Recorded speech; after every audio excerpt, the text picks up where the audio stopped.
Voilà, alors allons-y. Est-ce que c'est possible de se réaliser en 10 minutes? Oui, oh, même 8. Hein. Et d'ailleurs, la vraie question, c'est pourquoi les gens ne le font pas.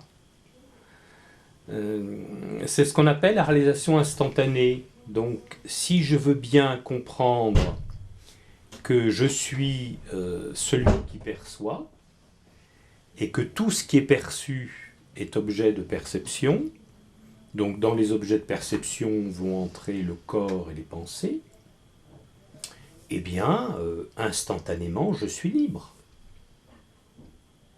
Il n'y a aucune nécessité d'un travail préliminaire, aucun chemin à parcourir. Je ne peux pas parcourir un chemin pour atteindre ma réalité. Je suis déjà là. La notion du soi de l'Advaita, c'est de dire, non pas vous pouvez devenir le soi, atteindre le soi, découvrir ou je ne sais quoi. Vous êtes déjà le soi. Donc il faut en prendre conscience. Or, qu'est-ce que le soi? Le soi, c'est la conscience qui perçoit. À partir de là, l'homme, c'est-à-dire son aspect physique, son aspect mental et éventuellement intellectuel, s'il y a quelques petites idées qui ont été cocotées par l'intellect, eh bien cet aspect-là devient un simple objet de perception. Faut-il que dans ton sentiment d'existence, tu acceptes le dépouillement qui en résulte? Parce que tu n'as plus de corps, tu n'as plus de mental, tu n'as plus d'idées, tu n'as plus de conception. Je rapprocherais ça, moi, à la pauvreté en esprit dont parle le Christ. La vraie pauvreté en esprit, c'est ça.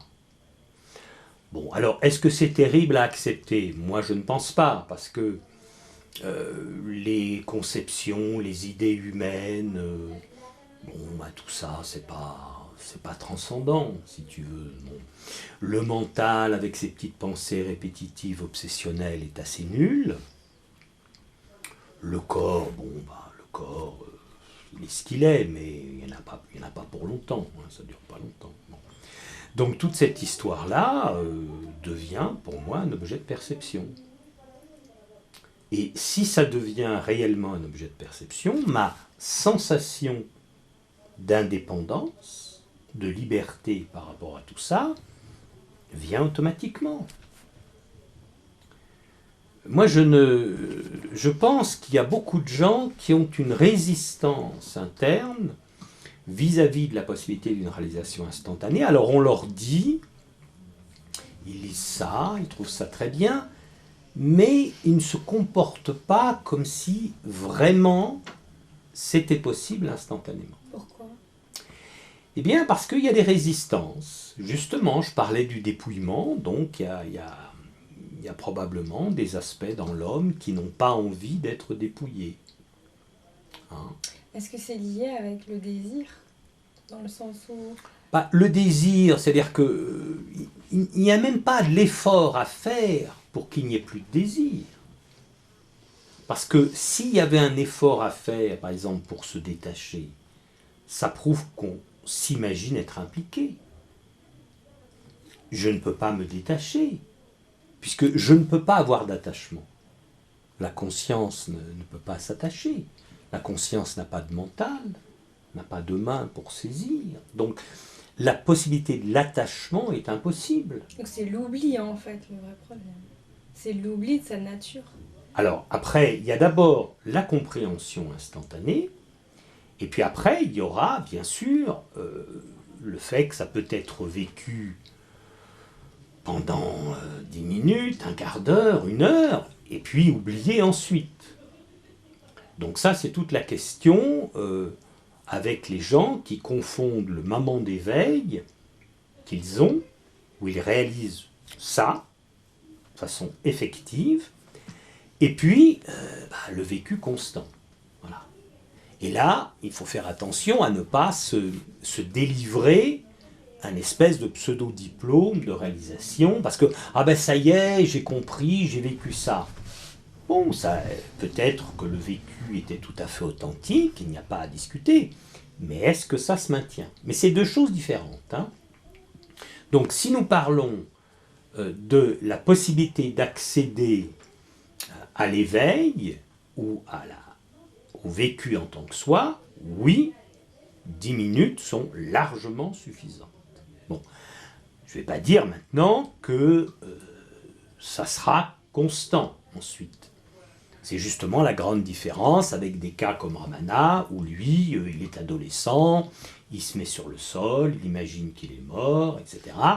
Il a un vécu du soi, mais il reste jusqu'à la fin de sa vie. Bon, ça, ce sont des cas très exceptionnels, et personne, aucune école ne fait une pédagogie à partir de ces cas exceptionnels. Donc d'accord, mais l'accès est possible tout de suite. Et alors, si vous avez une démarche, vous comprenez, dans une voie comme celle de l'Advaita, bah, c'est très important et ça va colorer votre façon de travailler si vous avez déjà senti que vous étiez le soi.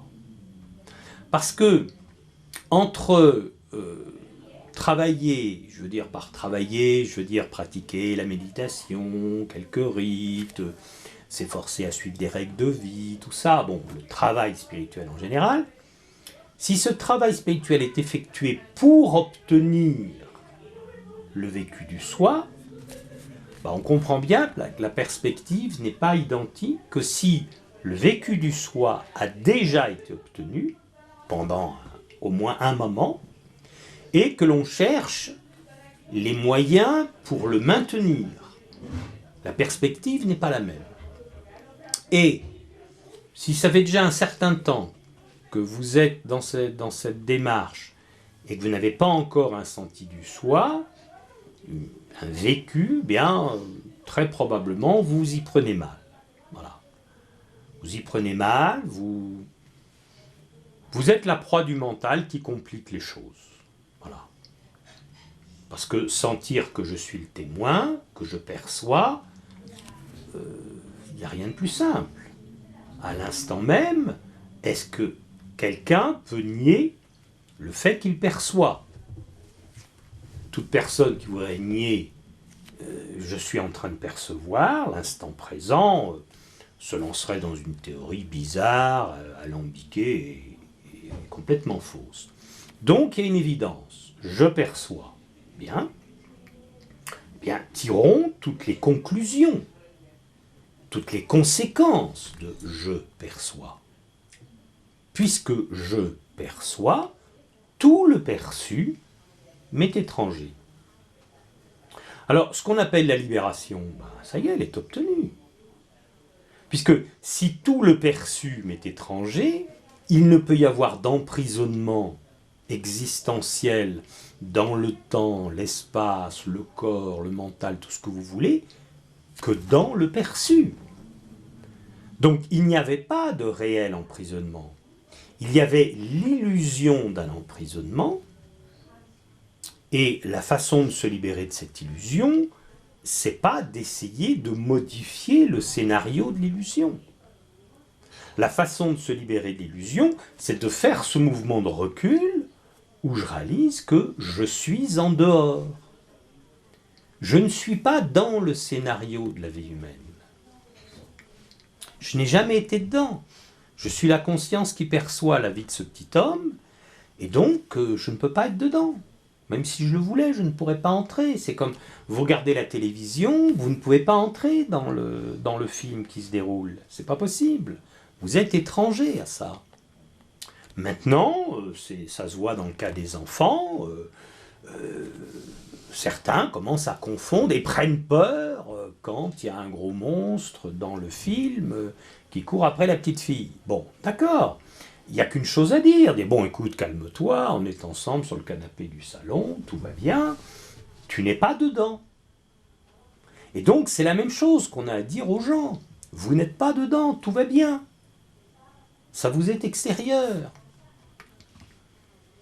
Donc, que ça soit une vie un scénario de roi ou de mendiant, vous n'êtes pas dedans. Voilà. Et donc, ça ne peut pas prendre du temps. Je suis navré. Ça ne peut pas. Après, bon, il y aura les moyens pour maintenir ça. Donc, si on veut en parler, des moyens, on peut dire 2 mots là-dessus. Il y a des gens qui insistent sur la notion de volonté et qui vont voir la vigilance comme une espèce d'effort pour être vigilant constamment. Personnellement, je crois que ça marche assez peu, ça. Et je pense qu'il faut saisir les choses avec une notion de sensibilité, de goût. Il faut que vous dégustiez intérieurement la saveur de votre absence de limite, de votre absence de forme. Dès que vous avez senti votre immensité, le fait de s'imaginer d'être dans le sac de peau vous paraît une plaisanterie, une plaisanterie énorme, quoi. Bon, voilà. Et donc, bien travailler la saveur dans des moments de tranquillité au début. Il suffirait d'un petit moment par jour, comme ça. Dans des moments de tranquillité, bien travailler la saveur et vous enivrer de cette saveur. Voilà. Que ça soit vraiment très agréable. Et comme ça, l'envie de retrouver cette saveur vient d'elle-même. Et c'est beaucoup plus intelligent que le travail avec la volonté. Et donc là, vous buvez le soma, l'élixir d'immortalité des Védas. Et oui, comme vous avez envie, vous commencez à faire ça dans des moments de tranquillité, dans la journée. Et puis là, vous accoutumez encore plus. Donc vos besoins en béatitude deviennent plus importants, votre addiction plus forte. Et petit à petit, comme ça se développe. Et il y a un moment où passer un instant sans ça, tout de suite crée un espèce de signal d'alarme en disant qu'est-ce qui se passe. C'est simple, s'il y a un moment où vous n'êtes pas heureux, c'est que vous avez oublié. Voilà, c'est simple. Donc le signal est simple. Alors attention, je ne veux pas dire qu'il peut y avoir des choses douloureuses dans la vie, mais elles seront dans le perçu. Donc je ne suis pas en train de parler d'insensibilité. Il peut y avoir de la souffrance physique ou morale, enfin morale un peu moins, mais quand même, il peut quand même y en avoir dans certains cas. Donc, ou morale, je veux dire psychologique. Bon, il peut y en avoir un peu qui reste surtout au début, dans certaines circonstances, mais c'est localisé, c'est là, c'est dans le spectacle. Ça ne change pas votre nature.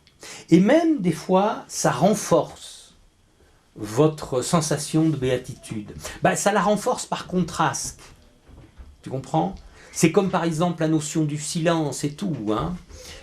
Plus le silence intérieur est fort, si à partir de ce silence intérieur, je vais dans une discothèque avec un bruit énorme, c'est encore plus fort. La différence est énorme entre le bruit extérieur et le silence intérieur. Et donc c'est un petit peu pareil pour la souffrance, pour des choses comme ça. Donc il y a un contraste qui s'est établi. Voilà. Donc c'est ça le chemin. Et si les gens voulaient bien prendre ce chemin au sérieux, tu me diras, depuis le nombre d'années, je me suis fait une raison. Donc c'est pour ça qu'on propose un système beaucoup plus compliqué, avec des étapes et tout ça. Mais c'est parce que les gens ne prennent pas les choses simples au sérieux, et qu'il y a très peu de gens qui se disent « Ah oui, ça, c'est simple, mais je sens que ça peut être transformateur. Ça va devenir mon obsession quotidienne. » Voilà. Il y a peu de gens. Ça les intéresse, le temps d'une petite discussion comme ça, de la lecture d'un livre, puis ils oublient, ils passent à autre chose. Voilà. Donc, on propose des systèmes plus compliqués, mais vous êtes entièrement responsable, collectivement, j'entends, de ça. Parce que c'est uniquement parce que ça ne marche pas, ou ça marche avec très peu de gens. La simplicité marche avec très peu de gens, donc on va proposer quelque chose de complexe, puisque comme le mental aime la complexité, il va se jeter là-dessus avec plus ou moins d'avidité. Évidemment, comme le mental est contradictoire, une partie de lui va se jeter là-dessus et une autre partie va résister. Et on va commencer avec l'espèce de jeu psychologique classique où les gens, de façon très sérieuse, après viennent puis disent « Ah oui, mais j'ai des difficultés, qu'est-ce que je peux faire ?» etc. Mais c'est eux qui créent les difficultés. Hein, voilà. Et déjà parce qu'ils n'ont pas voulu saisir la simplicité. Donc ça, je le crois très profondément, mais comme je dis, au niveau pédagogique, j'en ai pris mon parti. Donc là, c'est une petite parenthèse qu'on fait ce soir, mais je sais qu'il faudra continuer à proposer des choses compliquées. Voilà. Enfin, plus compliquées, avec un système d'étapes, de choses comme ça. Voilà, parce que la nature humaine est comme ça. Hein.